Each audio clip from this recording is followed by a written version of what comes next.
ஜெயத்தின் 100வது வெற்றி விழா. மிகவும் சந்தோஷம். எது நமச்சிவாயா என்று பார்ப்போம். வேதங்கள் 4ம் தேடிய மெய்ப்பொருளாகிய பிரம்மத்தை அடைய வைப்பது நமச்சிவாயா என்ற பஞ்சபூத நிலைகள்தான் நாவுக்கரசர் கூறியது. நற்றுணையாவது நமச்சிவாயா. மாணிக்கவாசர் கூறியது நமச்சிவாயா தான் வாழ்க. இந்த நமச்சிவாயா தான் நமது தேகம், மண், நீர், நெருப்பு, காற்று, ஆகாயம் இதை ஒடுக்கினால் பிரம்மத்தில் நாம் ஒடுங்கலாம். அது அல்லாது பஞ்சபூத தத்துவத்தின்படி அதன் இயல்பில் சென்று நாம் வாழ்ந்தால் அது நம்மை அழித்துவிடும்.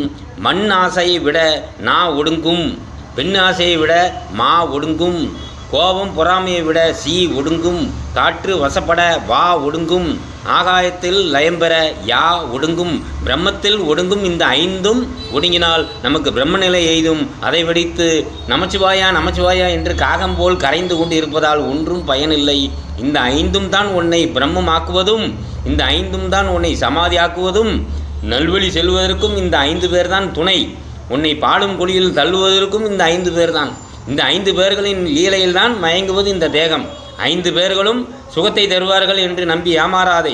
அந்த சுகத்தை நீ விட்டுவிட்டால் நீ பிரம்மநிலைக்கு சென்று விடுவாய். திருமூலர் கூறுவதை பாருங்கள். பார்ப்பான் அகத்திலே பார்ப்பசு 5 மேய்ப்பாரின்றி வெறித்து திரிவன, மேய்ப்பாரும் உண்டாய் வெளியும் அடங்கினால் பார்ப்பான் பசு 5 பால் சுரியுமே. பார்ப்பான் அகத்திலே பார்ப்பசுன்னா என்னது? 5 பூதங்கள் மேய்ப்பாரின்றி உன் உடலில் திரிகிறது. அதை மேய்க்கிறதுக்கு யாரால முடியும்? பிரம்மத்தால் தான் முடியும், வேற யாராலையும் முடியாது. வெளியில் அடங்கினால், அந்த பிரம்மத்தில் நீ அடங்கினால் பார்ப்பசு 5 பால் சொரியும். இந்த 5 பூதமும் உனக்கு பால் சொரியும். நிறைய கோயிலெல்லாம் பார்த்துருப்பீங்க, சிவலிங்கத்துக்கு மேலே பசு பால் சொரிகிறதை. அது தாத்பரியமே இதுதான். 5ம் அடங்கி ஒருவர் உள்ளே இருக்கிறார் என்றால் அதில் பால் சொரியும் பசுக்கள். இந்த 5 பூதங்களை நாம் அடக்கி மேய்க்காமல் வெறித்து திரிவன, அதன் வழியில் திரிகிறது. அதை அடக்கினால் பிரம்மம் எனும் பால் சொரியும் என்று கூறுகிறார். நம் தேகம்தான் நமசிவாயா என்று, தேகத்தில் நமசிவாயா என்ற நிலை எப்படி செயல்படுகிறது என்று பார்ப்போம். நகாரம் மண் தத்துவம் நம் தேகத்தில் கைகள், எலும்பு, நெஞ்சுக்கூடு, ஓடு இவையெல்லாம் மண் தத்துவமாக இருந்து நமது மண்ணின் மேல் ஆடியும் பாடியும் விளையாடியும் தன் சுகத்தை பெறுகிறது. மகாரம் நீர் தத்துவம். இது சுக்ல சுரோணத்தை தூண்டி ஆண் பெண் உறுப்புகளால் தன் சுகத்தை பெறுகிறது. சிகாரம் நெருப்பு தத்துவம். கோபம், காமம், குரோதம் உண்டாகி இரத்தத்தில் மூலமாக சூட்டை உண்டு பண்ணி தன் சுகத்தை பெறுகிறது. வகாரம் காற்று தத்துவம். இது நமது உடலில் உள்ள நாடி நரம்பில் சென்று அனைத்தையும் இயக்கி தன் சுகத்தை பெறுகிறது. யகாரம் இந்த ஆகாய தத்துவம். இது நம் உடலை தூங்க வைத்து தன் சுகத்தை பெறுகிறது. இந்த பஞ்சபூதங்களும் நமது உடலில் இருந்து நம் உயிரை மறைத்து தன் சுகத்தை பெறுகிறது. இந்த உடல் பெறும் சுகத்தை நீ அந்த சுகத்தை அனுபவிப்பதாக நினைக்க வைக்கிறது. உடலில் உயிர் இருந்தால் தானே உடல் இந்த சுகத்தை அனுபவிக்கும். அதனால தான் உடல் உன் கண்ணுக்கு புலப்படாமல் உயிரை மறைத்து வைத்திருக்கிறது.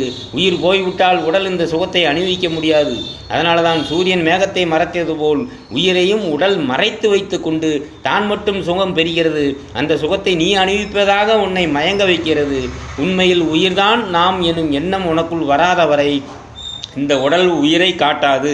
நீயும் கடைசி வரை உடலுக்காகவே சுகமாக வாழ்வதாய் நினைத்து உயிரை விட்டு விடுகிறாய். இப்பொழுது புரிகிறதா நமசிவாயா என்ற நமது உடல் எப்படி உன்னை இயக்குகிறது என்று? உடல் என்னும் பஞ்சபோதத்தை விட்டுவிட்டு பிரம்மம் என்னும் சூட்சும தேகத்தை பற்று. அதுதான் உனது உடல், இது நீ அல்ல. இந்த உடல் பஞ்சபோதங்களோடு இணைந்து வாழ்ந்தால் நீ உயிரை இழந்து விடுவாய். உடல் உன் சுகத்தை அடைய தன் எண்ணத்தையும் மனதையும் சிறை வைக்கிறது. அதனால் உயிர்நிலை புலப்படவில்லை. பிரம்மத்தை பற்றிவிட்டால் இந்த 5ம் ஓடிவிடும். உலகமே இந்த பஞ்சபூத இயல்பில் தான் இயங்குகிறது. நீயும் அதற்குள் இருந்து கொண்டு எப்படி தப்ப முடியும்? ஒரு காலமும் தப்ப முடியாது. அதற்கு ஒரே வழிதான் உள்ளது. இந்த உடலை விட்டு சூட்சும தேகத்துக்கு செல்ல வேண்டும். அதற்கு பிரம்மவித்தை தான் உனக்கு கை கொடுக்கும். வள்ளலார் அதைத்தான் கூறுகிறார். உயிரை மேவிய உடல் என்று குறிப்பிடுவார். உதாரணம், கல்லின் மேல் நீர் மேவி ஓடுவது போல் நமது உயிரை உடல் மேவி உள்ளது. உடல் போர்வை போல் போர்த்தி உள்ளது.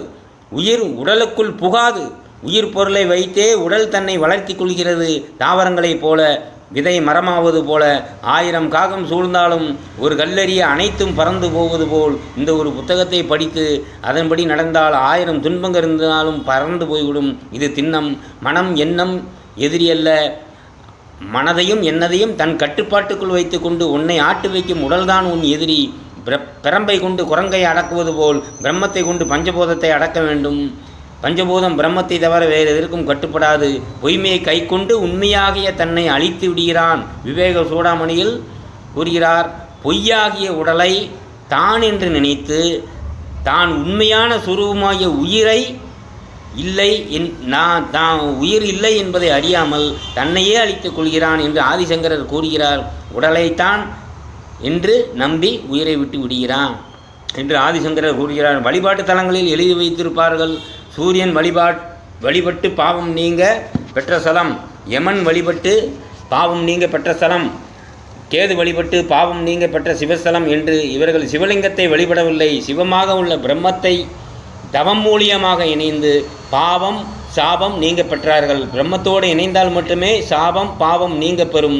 பாவம் செய்துவிட்டு கோவிலில் விளக்கு வைத்து விடுவதால் பாவம் சென்று விடாது. மேலும் லிங்கத்தை பூஜிப்பதாலும் அல்ல, அவர்கள் பிரம்மத்தோடு இணைந்து பாவம் நீங்க பெற்றதால் பிரம்மத்திற்கு உருவம் இல்லை. அதனால் அரூப பிரம்மத்திற்கு ரூபமாக சிவலிங்கம் பிரஷ்டை செய்து மக்கள் நலம்பெற வழி செய்தனர். நீங்களும் சாபம் பாவம் நீங்க பிரம்மத்தோடு இணைந்து தவம் செய்து முக்தி நிலையை எய்துங்கள். பிரம்மத்தோடு இணைவதற்கு பிரம்ம வித்தையை தவிர வேறு எந்த வித்தையாலும் நிச்சயமாக முடியாது. சிந்தித்து நல்ல நிலை அடைய நமது வாழ்த்துக்கள். வணக்கம்.